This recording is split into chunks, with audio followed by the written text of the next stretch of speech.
जो हज़रात इधर उधर खड़े हैं, नहती अदब व एहतराम के साथ गुजारिश है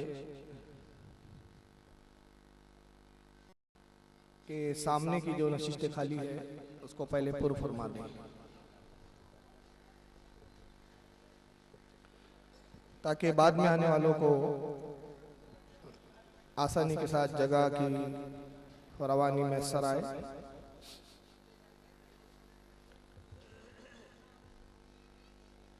औज़ु बिल्लाहि मिनश शैतानिर रजीम, बिस्मिल्लाहिर रहमानिर रहीम।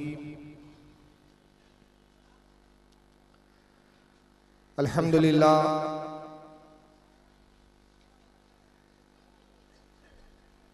अल्हम्दुलिल्लाहिल्लज़ी फ़द्दला अला सय्यिदिना व मौलाना मुहम्मदिन सल्लल्लाहु अलैहि वसल्लम अलल आलमीन जमीआ।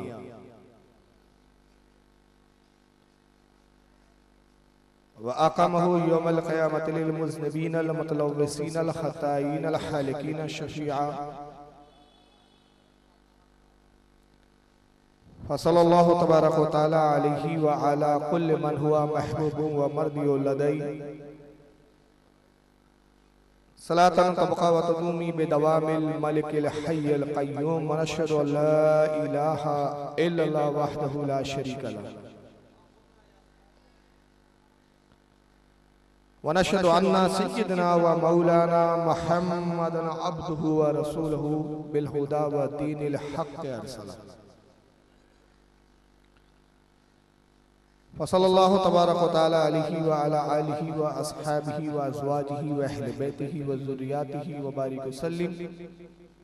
क़ाल अल्लाहु तबारक व तआला फ़िल क़ुरानिल मजीद वल फ़ुरक़ानिल हमीद, मन यहदिल्लाहु फ़हुवल मुहतदी व मन युद्लिल फ़लन तजिद लहु वलिय्यन मुर्शिदा। सदक़ल्लाहुल अज़ीम, सदक़ सादिक़ुल मस्दूक़ अलैहि सलातो व तस्लीम। इन्नल्लाहा व मलाइकतहु युसल्लूना अलन नबी या अय्युहल्लज़ीना आमनू सल्लु अलैहि व सल्लिमू तस्लीमा। अल्लाहुम्मा सल्लि अला सय्यिदिना मौलाना मुहम्मदिन जद्दल हसन वल हुसैन व अला आलिहि व अस्हाबिहि व अहले बैतिहि व ज़ुर्रिय्यतिहि व बारिक वसल्लिम। सलातो व सलाम अलैका या रसूलल्लाह सल्लल्लाहु तबारक व तआला अलैहि वसल्लम। टैंक बंदर रे रोड पर सुन्नी हनफी कॉन्फ्रेंस के तहत आज का ये अज़ीम शान दूसरा रोज, दो रोजा इजलास का ये दूसरा दिन। हालांकि दो नवानात दिए गए थे इश्तिहार पर, एक था झूठों का झूठ या झूठा कौन,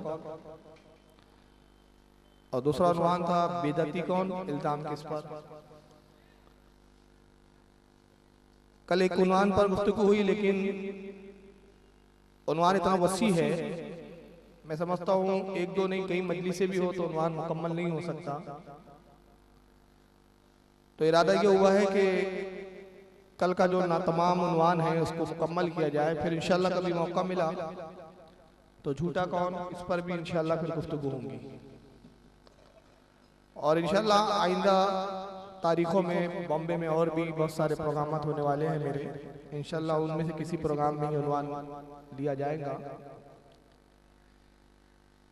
कली के उन्वान से मुतस्सिल उसी उन्वान को हम आगे बढ़ाते हुए अपनी गुफ्तगू को वहीं से हम शुरू करना चाहते हैं जहां से कल छोड़ा था। और गुफ्तगू हो रही थी कि बिदअत क्या है, बिदअत की तारीफ क्या है, बिदअती कौन होता है, और वो कौन लोग हैं जो सुन्नी सही अकीदा मुसलमानों को बिदअती कहकर जहन्नमी कह रहे हैं, किन बुनियादों पर वो कहते हैं, और फिर उन बुनियादों पर उनके खुद अकायद नजरियात कहाँ तक सही और दुरुस्त है। ये तमाम बातें कल इंशाल्लाह आपने सुनी थी, आज भी इंशाल्लाह कुछ सुनेंगे। माशाल्लाह कल सुनी थी आपने। कल बातें जो मैंने कल बिदअत की तारीफ में की थी, आज चाहता हूं कि थोड़ी सी रिपीट कर दूं, ताकि वो इस्तिलाहें जो बिदअत के ताल्लुक से है आपके ज़हन नशीन हो जाए, और जब ये चीज़ आपके ज़हन में बैठ जाएंगी इंशाअल्लाह, तो जो भी गुमराह करने वाला शख्स आएगा इस ताल्लुक से, तो आप उसको जवाब देने के लायक हो जाएंगे। बिदअत जो है बदा से मुश्तक है। बदा बिदअत दोनों अरबी ज़बान के लफ्ज़ है। बदा इसका मादा है, इसी से निकला है बिदअत। बदा के मायने अरबी ज़बान में लुगत में जो देखेंगे आप, तो उर्फी मायने उसके ये मिलेंगे आपको कि बदा किसी मादे के बगैर, किसी मिसाल के बगैर, किसी नमूने के बगैर, जिसका पहले वजूद ही ना हो, मादे के बगैर, किसी साबिका मिसाल के, बगैर साबिका नमूने के, किसी काम को अंजाम देना, किसी काम की इजाद करना, किसी काम को पैदा करना, उसे कहते हैं बिदअत, या उसे कहते हैं बदा। खुद रब्बे कायनात ने कुरान अज़ीम में अपनी तारीफ में जो जुमले इरशाद फरमाया, उसमें एक जुमला ये भी है कि वो फरमाता है कि जमीन और आसमान का पैदा करने वाला मैं हूं, और मैंने इसको बगैर किसी मिसाल के पैदा किया। यानी सबसे पहले अगर देखा जाए बदा की तारीफ के एतबार से, वहां भी अरबी ज़बान में लफ्ज़ बदा आया है, क्योंकि वो आयत करीम में मुझे पूरी याद नहीं है, इसलिए मैं भी उसका सिर्फ मफहूम बता रहा हूँ। लेकिन वहां भी आप देखेंगे तो बदा लफ्ज़ आया है, बगैर किसी मिसाल के। अल्लाह फरमाता है हमने आसमान और जमीन की तख्लीक की, कोई मादा नहीं था, हर चीज एक मादे से पैदा होती है। जैसे इंसान चंद मादों का चार अनासिर है, मिट्टी है, हवा है, पानी है, आग है। जैसे कि ये माइक जिसके जरिए आप आवाज सुन रहे हैं, ये भी कुछ मटेरियल है, लोहा है, जमीन में था, जमीन से लोहा हासिल किया गया, मिट्टी में मिला हुआ था लोहा, मिट्टी को अलग किया गया, लोहे को अलग किया गया, फिर एक प्रोसेस से, एक अमल तहलील से, कुछ मरहलों से इस लोहे को गुजारा गया और उसकी एक शक्ल बनाई गई। उसमें फिर कुछ कार्बन कापियां लगाई गई, फिर एक पतली सी झिल्ली लगाई गई, गौर फिक्र किया गया, इस तरह से उसको तराशा गया और बनाया गया मौजूदा सूरत जो बनी माइक। आपके सामने लाउड स्पीकर, अब उसका काम यह है आवाज को बढ़ाकर आप तक पहुंचाना, मुतकल्लिम की, कहने वाले की आवाज को खींचना, जज्ब करना, खींचकर एम्पलीफायर मशीन को देना। एम्पलीफायर मशीन जो है ये भी चंद पुर्जों का मजमुआ है। एम्पलीफायर मशीन भी चंद मटेरियल मादाओं का मजमुआ है। ये भी लोहा है, इसमें पीतल है, तांबे है, मुख्तलिफ तांबे की प्लेटें हैं। ये काम कर रही है, इसको इस तरतीब से मुनज़्ज़म किया गया है, इस तरतीब से इसको जमाया गया है कि ये कुछ काम करते हैं और अपनी कारकर्दगी को आगे बढ़ाते हैं। ये कारकर्दगी जो एम्पलीफायर से आवाज खींच रहा है, ये अल मुख्तसर मैंने एक बात बताई। तो जितनी चीजें बनी है, ये जो आवाज यहाँ से मेरी निकली और आप तक पहुंच रही है, जितने जराए हैं आपके कानों तक, ये जितने मादे हैं, ये थे, इसको हमने तब्दील किया, एक शक्ल ढाली, इनको कुछ सूरतें इनकी बनाई, कुछ शक्ल पैदा की और कुछ काम इनके सुपुर्द किए, इन्होंने काम किया। तो मादा था तो माइक बना, लोहा था तो माइक बना, तांबा था तो प्ले बनाई गई एम्पलीफायर मशीन की। स्पीकर में अगर कार्बन कापियां हैं, कार्बन है, तो कार्बन था तो बना, गर्ज के मटेरियल था तो हमने चीजों को ढाला और बनाया, इसमें तरक्की की। अगर लोहा नहीं होता तो माइक नहीं बन सकता, तांबा नहीं होता तो हम तांबे की प्लेटें ना बना सकते, एम्पलीफायर मशीन में उसको नाफिज नहीं कर सकते। तो इंसान किसी काम को करने के लिए मोहताज है किसी साबिका मटेरियल का, किसी साबिका मादे का, मगर रब तबारक व तआला की शान ये कि उसने पूरी कायनात की तख्लीक की बगैर किसी साबिका मादे से। रॉ मटेरियल नहीं था उसके पास, ऐसा नहीं था कि अल्लाह ने पहले से कोई रॉ मटेरियल पैदा किया। और अगर हमें तसव्वुर करें कि जमीन भी एक मादा है, मिट्टी भी एक मादा है, हवा भी एक मादा है, इनको मिलाकर इंसान बनाया, मगर हवा से पहले कोई और चीज नहीं थी जिससे हवा पैदा की, उसने अपनी कुदरत कामना से पैदा किया। कैसे किया, क्या किया हम नहीं जानते, बस हमारा ईमान है कि उसने पैदा किया। तो बदा के मायने होते किसी मिसाल के बगैर, किसी साबिका मादे के बगैर किसी चीज की इजाद करना। और इस तारीफ के एतबार से सबसे पहला अगर कोई खालिक है, कोई इजाद करने वाला है तो रब तबारक व तआला।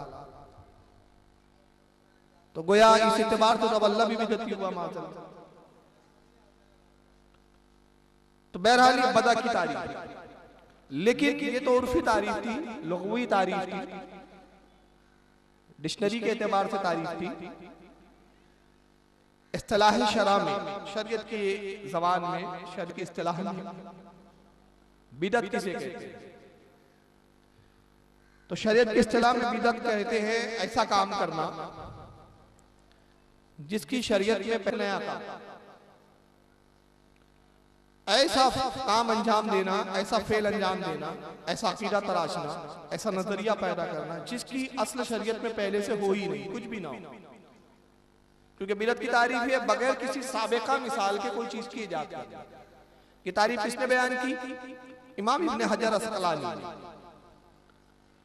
जरा व तादील के इमाम, ज़माने के अपने वक्त के बहुत बड़े मुहद्दिस, तमाम मक़ता फ़िक्र का इनके सका होने पर, इनके मोतबर और मुस्तरद होने पर इत्तेफाक व इजमा। तहज़ीब व तहज़ीब इनकी मारकतुल आरा किताब जरा व तादील पर।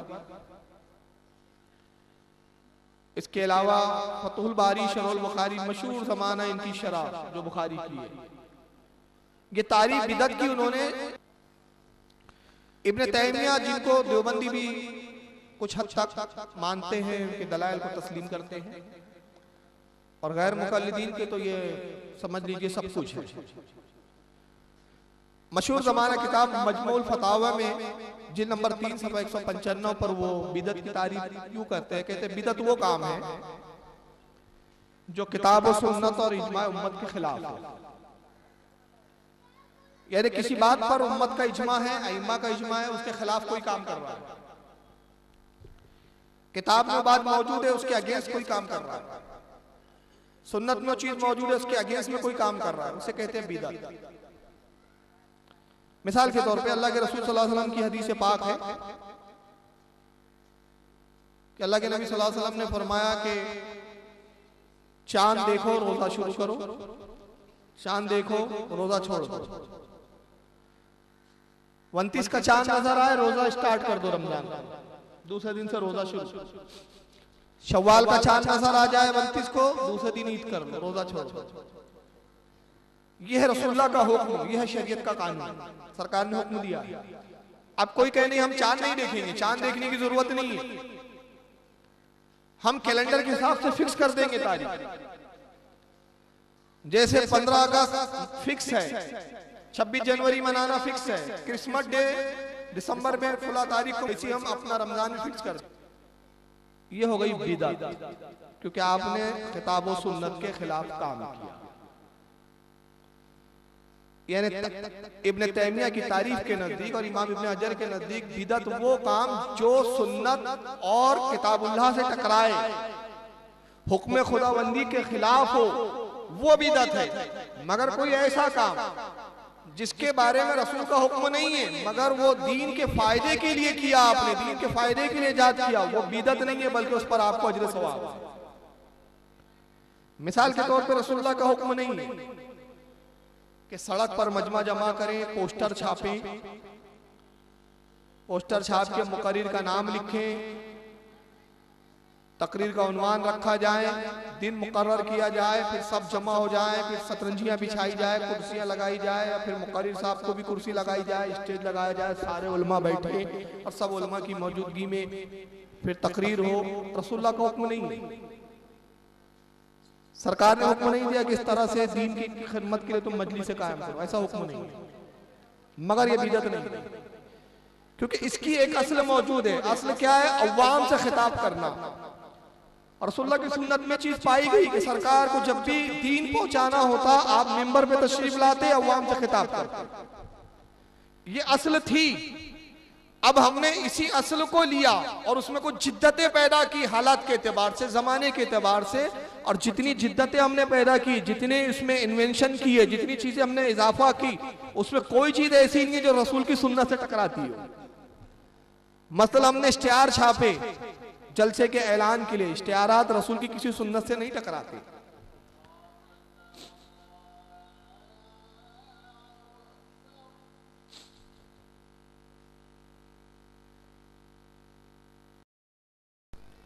हम बयान कर रहे थे बिदअत की तारीफ। तो इब्न तैमिया कहते हैं, अल्लामा इब्न तैमिया, कि बिदअत वो काम है जो किताब और सुन्नत और इजमाए उम्मत के खिलाफ हो। बिदअत की ये मोटी सी तारीफ आप याद रख ले, बस ज्यादा इतनी तफसीलात में जाने की जरूरत नहीं। किसी भी काम के बारे में आपसे जब कोई कहे कि ये बिदअत है, मसलन कहे कि मिलादुन नबी मनाना बिदअत है, मज़ार औलिया पर जाकर चादर चढ़ाना बिदअत है, बुजुर्गों की बारगाह में हाजिर होना बिदअत है, न्यास करना बिदअत है, नजर देना बिदअत है, तो उससे आप सीधा सा सवाल कीजिए कि आप बिदअत कह रहे हैं तो पहले बिदअत की तारीफ बताइए। और वो अगर अपनी मनमानी तारीफ बयान करे, ये उसूल याद कर लीजिए, वो कहे बिदअत वो जो रसूल और साहबा ने नहीं किया हो, तो उसके कहिए कि ये तारीफ हदीस में कहाँ है, कुरान में कहाँ है, किस इमाम ने बयान की। आप इमाम का कौल सुनाइए, आपकी हम नहीं सुनेंगे, तो इंशाल्लाह उसको नानी याद आ जाएंगे, क्योंकि ये उसकी तारीफ अपनी खुद साख्ता है और ये तारीफ खुद उसकी अपनी बिदअत है। बिदअत की सही तारीफ जो अइम्मा ने की वो ये है कि बिदअत वो काम जो सुन्नत से टकराता हो, जो सुन्नत के खत्म करने का सबब हो। तो उससे कहिए कि जो फातिहा दी जा रही है, कौन सी सुन्नत इससे मिट रही है वो बता दीजिए। जो मज़ार पर चादर चढ़ाई जा रही है, बताइए कौन सी सुन्नत इससे तर्क हो रही है। जो मिलाद बनाया जा रहा है, इससे कौन सी सुन्नत छूट रही है, बताइए। तो जितने ये काम हैं जो अच्छी नीयत के साथ किए जा रहे हैं, दीन के फरोग के लिए किए जा रहे हैं, ये उस वक्त तक बिदअत नहीं होंगे जब तक ये साबित ना हो जाए कि किसी सुन्नत से टकरा रहे हैं। और अगर ये उसूल बनाया गया नहीं रसूल ने नहीं किया इसलिए बिदअत है, तो उससे कहिए कि रसूल ने कोई मदरसा बनाया हो तो उस मदरसे का नाम बता दे। नहीं रसूल और साहबा ने नहीं किया इसलिए नहीं करना चाहिए।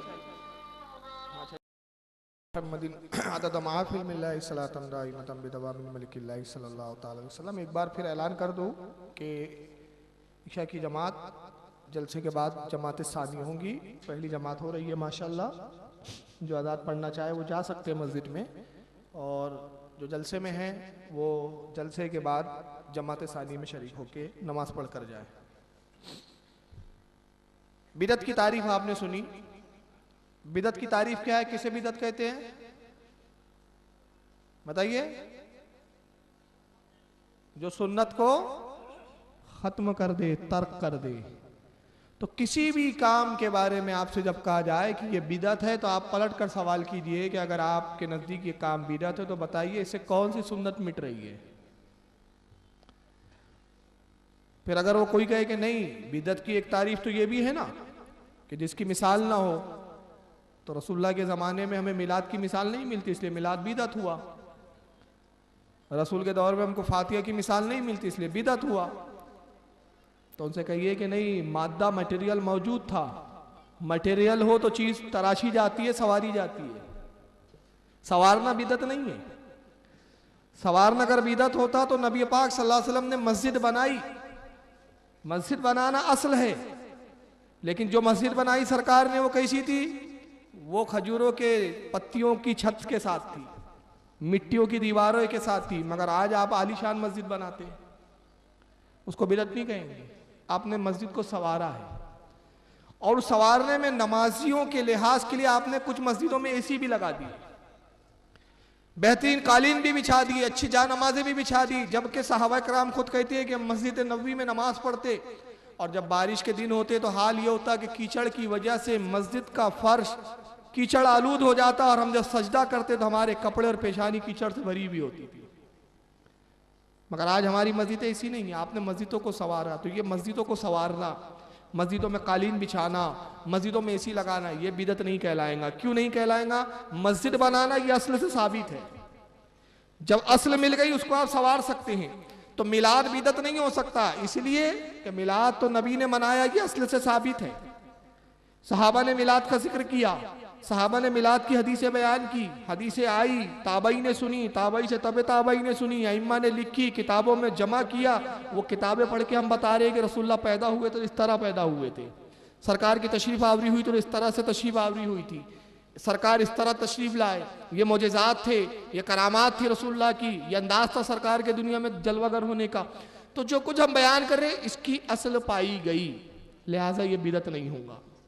यही वजह है कि मौलवी वहीदुज्जमा साहब जो गैर मुकल्लिदीन के अल्लामा है, वो खुद बिदत की तारीफ करते हुए कहते हैं, हदियतुल महदी सफ़ा 117, उस पर कहते हैं कि बिदत वो काम है जिसके करने पर सुन्नत तर्क हो। किसी काम के करने पर अगर सुन्नत छूटती हो उस काम को बिदत कहा जाएगा।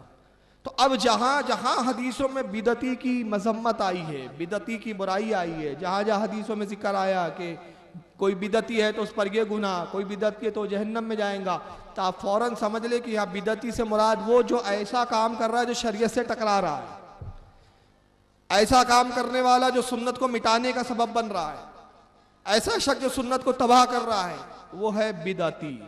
और अगर कोई सुन्नत को तबाह नहीं कर रहा है बल्कि सुन्नत को रायज करने के लिए उसमें खूबियां पैदा कर रहा है, तो उसको बिदती नहीं कहा जाएगा, बल्कि उसका हाल यूं हो कि अल्लाह के नबी ने इरशाद फरमाया ऐसे शख्स के बारे में, मुस्लिम शरीफ की हदीस है, सरकार ने कहा कि जिसने हमारे इस्लाम में दीन में कोई ऐसी चीज ईजाद की जो अच्छी है, कोई अच्छी चीज ईजाद की, तो जितने उस पर अमल करे सबको भी सवाब, जिसने उस चीज को ईजाद किया उसको भी सवाब, और सबके सवाब के बराबर इसे भी सवाब। और इसके बजाय कि उसके सवाब में कुछ दूसरों के कमी हो, और किसी ने बुरा काम ईजाद किया, बिदत ईजाद की, यानी ऐसा काम किया जिससे मेरी सुन्नत मिट रही है, जिससे दीन का कानून, इस्लाम का कानून खत्म हो रहा है, ऐसा काम ईजाद किया, तो अल्लाह के नबी सल्लल्लाहु अलैहि वसल्लम इरशाद फरमाते हैं कि वो गुनाहगार हुआ, और जितने लोग उस पर अमल करे वो भी गुनाहगार, और सबका गुनाह उसके सर, जिसने उस काम को ईजाद किया। तो यहाँ से वाज़ेह हो गया कि अगर किसी चीज़ की असल मौजूद है और उसको आप लोगों में आम करने के लिए जद्दोजहद करते हैं, उसमें खूबियाँ लाते हैं, तो वो बिदत नहीं है बल्कि दीन को राइज करना है। तो जहां जहां बिदती की मजम्मत आई है या बुराई आई है या उसके बारे में वाइदे आई है, तो आप फौरन समझ ले कि यहाँ बिदती से मुराद वो बिदती नहीं कि जो इनके नज़दीक कि मिलाद बनाया तो बिदती, फातिहा दिलाई तो बिदती, नजर किया तो बिदती, मज़ार पर गया तो बिदती, चादर चढ़ाई तो बिदती, वो बिदती नहीं है। बिदती वो है जो सुन्नत को मिटा रहा है, सुन्नत को तबाह कर रहा है। चुनांचे हज़रत हुज़ैफा रज़ियल्लाहु ताला अन्हु कहते हैं कि जो बिदती है, जो सुन्नत मिटाता है, दीन की तबाही का सबब बनता है, दीन को बर्बाद करने का सबब बनता है, जो फिरके बंदी करता है, फिरके बनाता है, नए नए नजरियात लाता है, नई नई बातें पैदा करता है, ऐसा शख्स बिदती है। उसके बारे में वो हदीस नकल करते हैं, काला रसूलुल्लाह सल्लल्लाहु अलैहि वसल्लम, हज़रत हुज़ैफा कहते हैं कि अल्लाह के नबी सल्लल्लाहु अलैहि वसल्लम ने इरशाद फरमाया, ला यक़बुलुल्लाहु लिसाहिबी बिदती, अल्लाह के नबी ने फरमाया, लोगों, अल्लाह उसका कोई अमल कबूल नहीं करता जो बिदत करता है, जो बिदत करने वाला है, जो बिदत का मौजूद है, जो बिदत करता है, अल्लाह उसका कोई अमल कबूल नहीं करता। यहाँ तक के अल्लाह के रसूल ने फरमाया, वला सौमन वला सलातन वला सदकातन वला हज्जन वला उम्रतन वला जिहादन वला सरफन वला अदला। सरकार फरमाते अल्लाह ना उसका रोज़ा कबूल फरमाए, ना उसकी नमाजें कबूल करता है बिदती की, जिसने बिदत की ना उसके सदक़े कबूल किए जाते हैं, ना उसका हज कबूल किया जाता है, ना उसका उम्रा कबूल किया जाता है, ना उसका जिहाद अल्लाह की बारगाह में मकबूल होता है, ना उसकी कोई नफली इबादत और फ़र्जी इबादत कोई भी अल्लाह की बारगाह में कबूल नहीं होती। जो बिदती है, जो मेरी सुन्नत का तर्क करने वाला है, सुन्नत को मिटा रहा है, मेरी सुन्नत को ख़त्म कर रहा है, दीन में ऐसी बात ला रहा है जिससे शरीयत और सुन्नत का कानून डैमेज हो रहा हो, तो उसका कोई अमल कबूल नहीं। यखरुजु मिनल इस्लाम, सरकार कहते हैं वो इस्लाम से निकल जाता है। वो इस्लाम से निकल गया। कैसे? कमा तखरुजु शायरतु मिनल अजीन, जैसे गूंदे हुए आटे में से कोई बाल निकाल लेता है, ऐसे वो इस्लाम से निकल जाता है। कल ये हदीस आपने सुनी भी थी।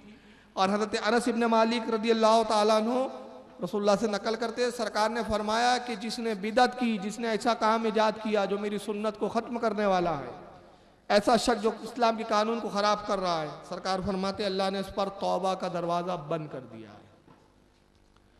हज़रत इब्राहिम इब्न मैसर कहते हैं कि रसूलुल्लाह ने फरमाया जिसने किसी बिदअती की ताज़ीम व तौक़ीर की, किसी ऐसे काम करने वाला जो सुन्नत को मिटा रहा है उसकी इज्जत कर रहा है, जो नबी की हदीस के खिलाफ बोल रहा है, नबी के फरमान के खिलाफ अमल कर रहा है, मना करने पर भी बाज नहीं आता और उस चीज़ को राइज करना चाहता है, नबी की सुन्नत के खिलाफ अमल को दुनिया में और लोगों में आम करना चाहता है, तो सरकार कहते हैं ऐसा बिदअती, उस बिदअती की जिसने ताजीम की, उसे इज्जत दी, सरकार ने कहा गोया उसने इस्लाम को गिराने में उसकी मदद की।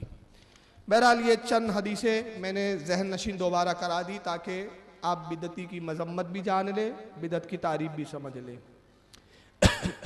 कल गुफ्तगू यहाँ ख़त्म हुई थी कि कुछ लोगों का दावा है कि वो बिदअत से भी पाक है, शिर्क से भी पाक है, और उनके अलावा दुनिया में जितने जमातें हैं सब शिर्क में मुब्तला है, बिदअत में मुब्तला है। और ख़ास तौर से अहले सुन्नत वल जमात का तो नाम उन्होंने अपनी डिक्शनरी में लिख ही लिया है, बिदअती जमात। अहले सुन्नत का जब भी जिक्र आएगा, जबकि हम कौन है? अहले सुन्नत वल जमात, यानी सुन्नत वाली जमात, सुन्नत पर चलने वाली जमात। जहां सुन्नत हो वहां बिदअत कैसे हो सकती है?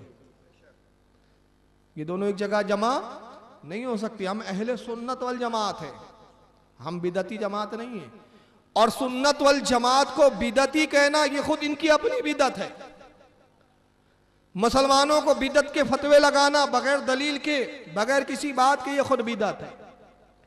जैसे एक मैं मिसाल दूं, मौलाना रशीद अहमद गंगोई फतावे रशीदिया में लिखते हैं, और मौलवी इस्माइल देहलवी साहब तस्किरुल अखवान में लिखते हैं कि जो ईद के दिन गले मिलता है वो बिदअत करता है, बिदअती है और अल्लाह उसको जहन्नम में डालेगा। अब इनसे कोई पूछे कि ईद के दिन आपका दोस्त मिल गया, खुशी में आपने उसको अपने गले लगा लिया, कहा रे यार ईद मुबारक, रसूलुल्लाह की कौन सी सुन्नत मिटी इससे बताइए? रसूलुल्लाह का कोई हुक्म है मौजूद कि सरकार ने कहा खबरदार खबरदार ईद में गले ना मिलना? कोई हदीस नहीं। तो ये बिदअतियों कैसे हो गया? तो इनकी अपनी तारीफ है, इनकी अपनी सोच, और अपनी सोच और फिक्र का नाम रख लिया है दीन, मजहब। और सिर्फ एक सवाल पूछ लो रोंगटे खड़े हो जाते हैं। भाई ये जो तारीफ आप बयान कर रहे हैं, हम आपके मुकल्लिद नहीं है, आपके पैरोकार नहीं है, बताइए तारीफ इमाम आजम अबू हनीफा ने कई बयान की है, बताइए कहाँ है? किस इमाम ने लिखा है? किस इमाम का कौल है कि ईद में गले मिल लो? आप हंसोगे, ताज्जुब करोगे। मौलाना इस्माइल देहलवी ने यहां तक लिखा कि ईद के दिन सेवैयां खाना भी बिदअत है। किताब यहां मौजूद है, आप देख ले चाहे। उसके बाद बिदअत का दायरा इतना वसी है, इतना वसी है कि कल ये अपने बाप को ही ना कह दे तू भी सबसे बड़ा बिदअती है जो मुझे पैदा किया, तूने मेरा वजूद लाया, मेरी इजाद की, तू भी बिदअती है। बल्कि कहने वाले ने तो कहा कि एक माँ बाप ने अपने एक बच्चे से कहा बदबक सुनता नहीं है, हमारी मानता नहीं है, जमात के चक्कर में आ गया है, हमने तुझे पैदा किया है। कहता तौबा करो, मुशरिक हो गए, पैदा करने वाले अल्लाह की जात है, तुमने कहां पैदा किया है? तो बिदअत और शिर्क का दायरा बड़ा वसी। अब बताइए सेवई खाना कैसे बिदअत है? जरा कोई इनसे पूछे। सेवई अगर ईद के दिन किसी ने बनाया और खुशी में सेवई खा लिया, रसूलुल्लाह की कौन सी सुन्नत तर्क हुई?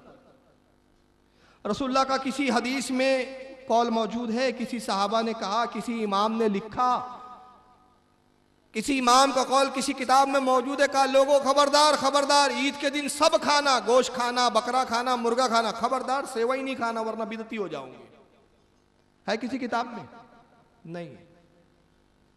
मगर इनके यहाँ अजीब बिदअत है, हर बात पे बिदअत, हर बात पे बिदअत, हर बात पे बिदअत। और खुद इतने बिदअत में मुलव्विस, खुद इतने बिदअत के अंदर, बिदअत के दलदल में गले तक धंसे हुए हैं कि बस अनकरीब इनकी उन बिदतों में रूह निकलेंगे और सीधा जहन्नम में आंख खोलेंगे। आइए, इससे पहले कि मैं इनकी कुछ बिदतें बताऊं, कल कुछ बिदतें आपने देखी, वो दावा रिपीट कर दूं जो तौसीफुर रहमान साहब का है, तो आपके जहन नशीन हो जाए कि दावा क्या है, अमल खुद और है। आइए तौसीफुर रहमान का दावा समाअत फरमाए। पहले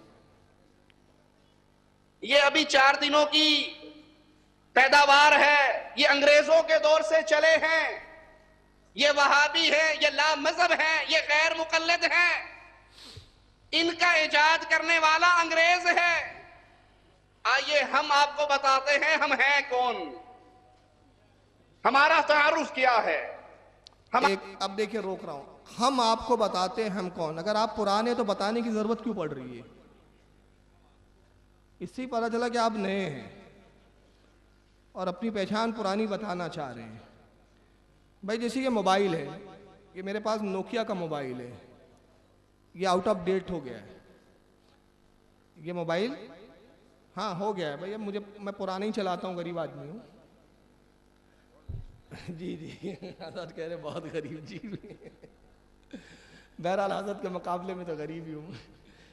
ये नोकिया का पुराना आउटडेटेड मोबाइल चला रहा हूँ। हजरत आप जरा मोबाइल बताएं आपका। देखिए हजरत का मोबाइल पे देख लीजिए, सैमसंग का है, बिल्कुल लेटेस्ट। देख रहे हैं आप मौलाना निज़ामी साहब का। देखिए मैं समझाने के लिए बहुत आसान फहम में समझा रहा हूँ।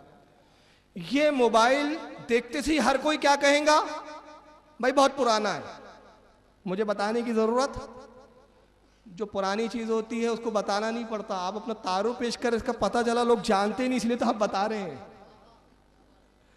आपको लोग जानते नहीं है क्योंकि आप नए नवेले आए और कह रहे अरे नहीं नहीं मैं तो बहुत पुराना खूसट बुड्ढा हूँ, मेरी दाढ़ी मुझ पे मत जा, मैं तो बहुत पुराना हूं। तो अब ये कहते आइए हम अपना तारुफ बता रहे हैं। तो इसका मतलब ये जमात तो नहीं थी, मगर अब तारुफ झूठा बयान कर रही है। आइए अब वो तारुफ सुने क्या है। इनका इजाद करने वाला अंग्रेज है। आइए हम आपको बताते हैं हम हैं कौन, हमारा तारुफ क्या है, हमारी पहचान क्या है। हम अहलुस सुन्ना वल जमा हैं, हम अहलुल हदीस हैं, हम उतने ही पुराने हैं जितना इस्लाम पुराना है। अब 1400 साल पुराने मॉडल को बताने की जरूरत क्या है? लाल किला खुद बोलता है मैं कब कितना पुरानी इमारत हूं। वो एक मुहावरा भी है ना, इमारत बता रही है कितनी आलीशान थी और कब की थी, है ना। लेकिन बहरहाल चलिए सुने। हमारे एक हाथ में रब का कलाम है, एक हाथ में मुहम्मदुर रसूलुल्लाह सल्लल्लाहु अलैहि वसल्लम का फरमान है। हमारे एक हाथ में रब का कलाम है, एक हाथ में मुहम्मदुर रसूलुल्लाह सल्लल्लाहु अलैहि वसल्लम का फरमान है। हमारे लिए कुरान और हदीस की तालीमात हरफ आखिर है। हम दीन इस्लाम को वैसे समझते हैं जैसे मोहम्मद करीम ने अपने असहाबे किराम को समझाया। हम सलफ सालहीन के मानने वाले, उनके मनहज पे चलने वाले, हमारे लिए दलील अर्श वाले का कुरान, मदीने वाले मोहम्मद करीम सल्लल्लाहु अलैहि वसल्लम का फरमान। तौसीफुर रहमान ने कहा एक हाथ में हमारे कुरान है, एक हाथ में हम हदीस लेके चलते हैं। हमारे नज़दीक रसूलुल्लाह का फरमान, अर्श वाले अल्लाह रब्बुल इज़्ज़त का फरमान, ये अहम है। मतलब इनकी ज़िंदगी का एक एक गोशा कुरान और हदीस की रोशनी में है। चूँकि 24 घंटे हाथ में कुरान है इनके। कुरान हाथी में है ना भाई, घर में नहीं है, ताक पे नहीं है, हाथ में है इनके। और दूसरे हाथ में क्या है? हदीस रसूल। आइए दूसरा फिर दावा सुन ले। आज तक बर्रे सगीर के अंदर जमात अहले हदीस सिर्फ अपनी सफाइयां ही देती रही कि हम गुस्ताख नहीं हैं, हम नबी से मोहब्बत करने वाले। आज हम, ये भी एक बड़ी अजीब बात है, आज तक वो सफाई देते आ रहे हम गुस्ताख नहीं हैं।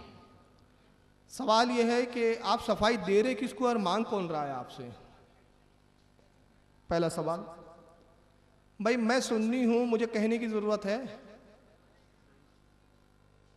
मैं कहूँ मैं आला हजरत का आशिक हूं। मैंने आज तक किसी तकरीर में कहा हजरात मुझे पहचानो, मैं आला हजरत का बहुत बड़ा आशिक हूं? मैंने कहा मेरे किरदार ने, मेरे अमल ने, मेरी जबान ने, मेरे अमल ने मेरी आदत व अतवार ने बता दिया कि मैं सुन्नी हूँ, आशिक औलिया हूँ। आदमी का किरदार बोलता है, समझ में आ रही है ना। और सुन्नियों का तो हाल ये चेहरा बोलता है वो कौन है, और इनका भी थोबड़ा बोलता है कहां से आ रहा है कौन है, बताना नहीं पड़ता। जहां मर्दानगी हो समझ में आता है सुन्नी चला रहा है, और जहां समझ में आ जाता है कौन है।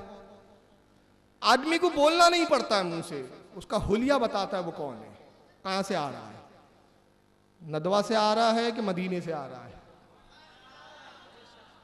आदमी का किरदार बताता है। ये सफाई दे रहे, सफाई क्यों दे रहे हैं आप? इसलिए दे रहे हैं कि आप गुस्ताख है, आपका किरदार, आपकी जबान बोलती है गुस्ताख है, और जब लोग कहते तुमने गुस्ताखी की तो ये सफाई देने बैठ जाते हैं। तो इसका मतलब ये गुस्ताख है। बहरहाल ये आज तक सफाई देते आ रहे हैं, और आज तक नहीं बेटा, कयामत तक तुमसे सफाई देने में गुजारोगे जिंदगी। मुझसे बढ़कर कदम उठाते हैं, सफाई अपनी जगह पे रही। अरे अल्लाह की कसम, धरती पे जितनी मोहब्बत रसूल से अहले हदीस करता है, कायनात का कोई आदमी नहीं कर सकता। ये अहले हदीस तो वो है, नबी की हदीसों पे झुकने वाले तो वो हैं, नबी की हदीसों के सामने आंखों को बंद कर लेने वाले तो वो हैं, नबी की हदीसों के सामने अपनी जुबान दराज ना करने वाले तो वो हैं। बहरहाल रूए जमीन पर कायनात में सबसे ज्यादा मोहब्बत कौन करता है? अहले हदीस। जुमले याद रखें, सबसे बड़े आशिक रसूल कौन है? अहले हदीस। नबी की सुन्नत पर झुकने वाले अहले हदीस, गैर मुकल्लिदीन। नबी की सुन्नत के सामने, हदीस के सामने आंख बंद करने वाले अहले हदीस। अभी तो मैं किरदार पे तकरीरें कर रहा हूँ, वरना इल्मी अगर तकरीर सुनने की आप थोड़ी सी आदत बनाए ना, कसम खुदा की मैं इतनी हदीसें सुना सकता हूँ जो सही हदीस है जिस पर इनका अमल नहीं है। अगर वो हदीसें मैं पेश करूँ तो आप ताज्जुब में पड़ जाएंगे कि अहले हदीस है, मगर 80% हदीसों को नहीं मानते। कितने फीसद? 80% हदीसों को नहीं मानते। मगर ये इल्मी टॉपिक है, और थोड़ा सा इसके लिए मिजाज बनाना पड़ेगा बम्बई की ज़मीन पर और इतराफ में दूसरे लोगों में भी, कि हम थोड़ा इल्मी टॉपिक भी सुने। अब ये इनके किरदार दिखा दिखा के मैं खुद बोर हो चुका हूँ, हकीकत तो ये है। लेकिन बहरहाल अब उन्वान है, उस पर बोलना है। चलिए, ये आशिक रसूल, ये गुस्ताख रसूल नहीं है, आशिक रसूल है, सुन्नत पर चलने वाले, हदीस पर चलने वाले। ज़रा महराज रब्बानी साहब एक किस्सा सुना रहे, वो सुन ले, बड़ा प्यारा किस्सा है, और उस किस्से का ताल्लुक उनसे नहीं है, मुझसे है। जो किस्सा सुना रहे हैं उस किस्से का ताल्लुक अहले हदीस से और महराज रब्बानी से नहीं है, बल्कि किससे है? मुझसे है। वो कैसे, ज़रा सुन ले, पहले वाक़या सुन ले आप। ऐसे लोग भी होते हैं जो अपने मद्दे मुकाबिल के लिए खूब अलग न जाने क्या क्या बकते हैं, अपने घर की बातें छुपा के रखते हैं। एक आदमी था तो कहीं गया, तो एक जगह गया तो अक्लमंद आदमी के पास, तो कहने लगा कि हमारे गांव में हमारे गांव वालों की जो बुराइयां हैं वो बता दो। तो उसने कहा फलाना ऐसा, फलाना ऐसा, फलाना ऐसा, फलाना ऐसा, फलाना ऐसा, फलाना ऐसा, सब बता दिया उसने। कहा ठीक है। उसको एक गठरी में बांध लिया और कहा हमारे भी ऐब बता दो। कहा तेरे अंदर ये ऐब है, ये ऐब है, ये ऐब है, ये ऐब है। कहा ठीक है।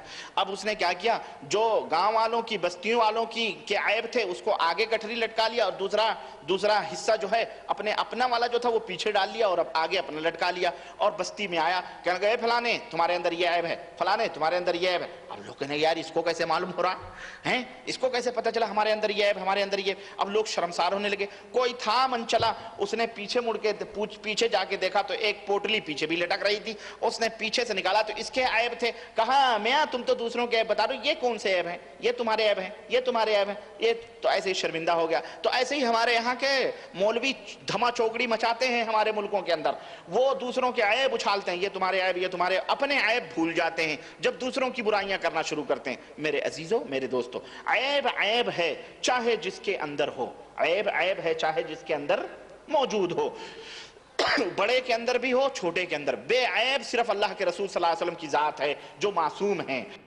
वाक्य अच्छा लगा? वाक्य क्या है, रिपीट कर दूं ताकि अच्छे से जहन नशीन हो जाए। एक शख्स गया एक गांव में, एक शख्स के पास, वो एक बुजुर्ग था, आलिम था, कोई जानकार था। उसने कहा हमारे गांव के सबके ऐब बता दो। वो तो सबके ऐब जाहिर कर दिए उसने, सबके ऐबों की एक पोटली बनाई। उसने कहा फिर मेरे भी ऐप बता दो, उसने उसके भी ऐप बता दी, अपने ऐप की भी एक पोटली बनाई और अपनी पोटली पीछे रख लिया और लोगों के ऐप की पोटली सामने रख लिया। फिर गांव में पहुंचा और एक एक का नाम लेके कहता है फलाने तुझ में ये ऐप है, फलाने तुझ में ये ऐप है, फलाने तुझ में ये ऐप है। लोगों के ऐप जाहिर कर रहा है तो सारे लोग हैरत में, इसको कैसे पता यार हम में ये ऐप है, इसको कहाँ से मालूम हो गया। तो एक मनचला था, वो पीछे आया, देखा अरे इसकी पोटली पीछे कौन सी है, ये तो इसके अपने ऐप है। उसने उसकी पोटली को आगे किया, कहा मियाँ लोगों के ऐप बता रहे हो, जरा अपने भी तो ऐप देख लो। तो मेरा रब्बानी कहते हैं कि लोग दूसरों के ऐप बताते, अपने ऐप नहीं देखते। उस वाक़े की ज़िम्न में कहना चाहता हूँ, यही हाल गैर मुक़ल्लिदीन का है। पूरी दुनिया को ऐब ज़दा बना रहे हैं, तुम मुशरिक हो, तुम बिदती हो, तुम मुशरिक हो, तुम बिदती हो। अपनी बिदतें और अपने शिर्क के आमाल को पीछे छुपा रखा। और जो मनचला वाक़े में है ना कि मनचले ने गया पीछे से निकाला, वो मनचला अल्हम्दुलिल्लाह मैं ही हूँ जो इनकी पोटलियाँ पीछे से निकाल के सामने ला रहा है।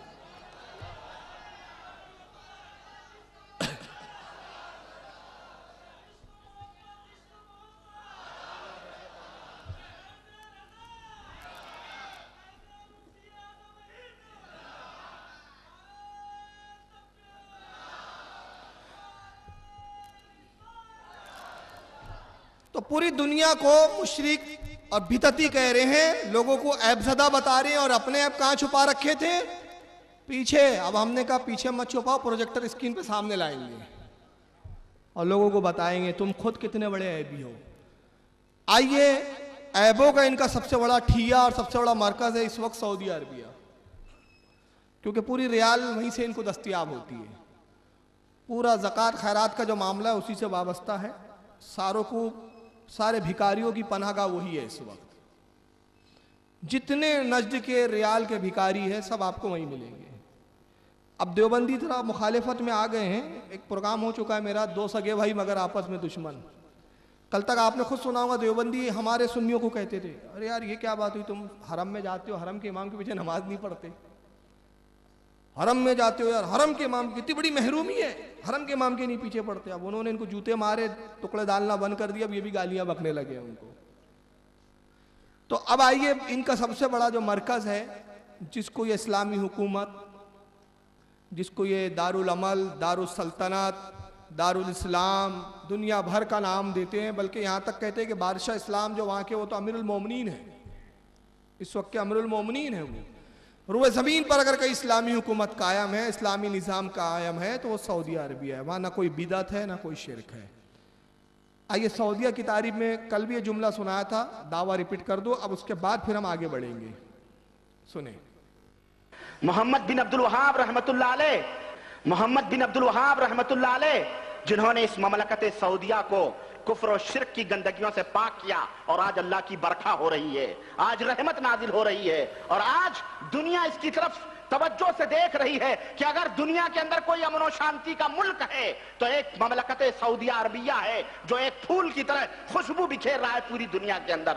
और आज दुनिया इसकी तरफ तवज्जो से देख रही है कि अगर दुनिया के अंदर कोई अमन और शांति का मुल्क है तो एक ममलकत सऊदिया अरबिया है, जो एक फूल की तरह खुशबू बिखेर रहा है पूरी दुनिया के अंदर। अमन शांति का मुल्क सऊदी अरबिया है, जो फूल की तरह, पता नहीं वो गेंडे का फूल है कि धतोरे का फूल है, लेकिन बहरहाल फूल की तरह वो जो है पूरी दुनिया में अमन शांति का पैगाम दे रहा है, खुशबू बिखेर रहा है। आइए, उसी सऊदिया में क्या हो रहा है, मैं नहीं कहता, तौसीफ रहमान की ज़बानी क्यों नहीं। यहाँ पर थाईलैंड लॉटरी जो कि आम है पूरे सऊदी अरब में, करीब हर खास व आम इसमें मुब्तला हो रहे हैं। ये जो कैसी है, ये लॉटरी का जो सिस्टम है, ये सूद, ये जुए की एक किस्म है जिसमें कुछ को कुछ मिलता है और कुछ को सारे पैसे उसके ज़ाया बर्बाद हो जाते हैं। तो इन तरीकों से बचिए और हलाल रिज़्क़ की कोशिश कीजिए। उन्हीं से सवाल हुआ कि थाईलैंड की लॉटरी बहुत चल रही है, लॉटरी कहाँ की है? थाईलैंड की, सऊदिया की नहीं है। और बिक कहाँ रही है? सऊदिया में। कहाँ पर? जहाँ शिर्क खत्म हो चुका है, बिदतें खत्म हो चुकी, जो फूल की तरह खिला हुआ है। और फिर खुद हुक्म भी बयान कर रहे हैं कि लॉटरी सूद है, जुआ की किस्म है। जब वो इस्लामी हुकूमत है और फूल की तरह बिखेर रहा है और बादशाह इस्लाम वहाँ के अमीरुल मोमिनीन है, तो वो लॉटरी पर उन्होंने अब तक पाबंदी क्यों नहीं लगाई? इस जुआ को सऊदीया में क्यों रखा है बरकरार? मालूम हुआ कि इसलिए रखा गया है कि सारी पूरा खानदान जो है ना आले सऊद का, वो सब जुआरियों का खानदान है, आदत पड़ी हुई है जुआ खेलने की। अब आइए एक चीज मैं दिखाना चाह रहा हूं यहां पर, उसी सऊदीया अरबिया में जहां फूल की तरह वो खिला हुआ है। हालांकि ये मुजरिम कौन, इल्जाम किस पर मैंने दिखाया, लेकिन ये रिपीट इसलिए कर रहा हूं ताकि बात दोबारा उस उन्वान से इसका ताल्लुक है, इससे मुतस्सिल बात है, तो रिपीटेशन हो जाए, थोड़ा तो चलता है उतना, ताकि इनके दावे की पोल भी खुलती जाए और कि फिर बिदतें भी हम आगे मुलाहिजा करेंगे। उसी सऊदी अरबिया में जो फूल की तरह खुशबू बिखेर रहा है पूरी दुनिया में, वो शायद इन तवायफों की वजह से ही खुशबू बिखेर रहा हूँगा। और अमन शांति इसलिए कि दुनिया के जितने बदमाश है वो सब यहीं आके अय्याशी करते हैं। आए एक मंजर देखें इसका।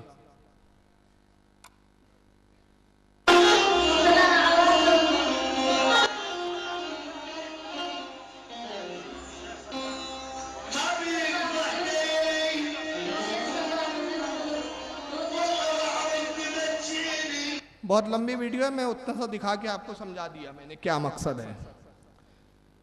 भाई ये बताइए, आप तो कहते हैं जो काम रसूल के ज़माने में ना हो वो बिदअत है, ये आपकी तारीफ है, और ये तारीफें कल मैंने बयान की थी इनके बयानात से।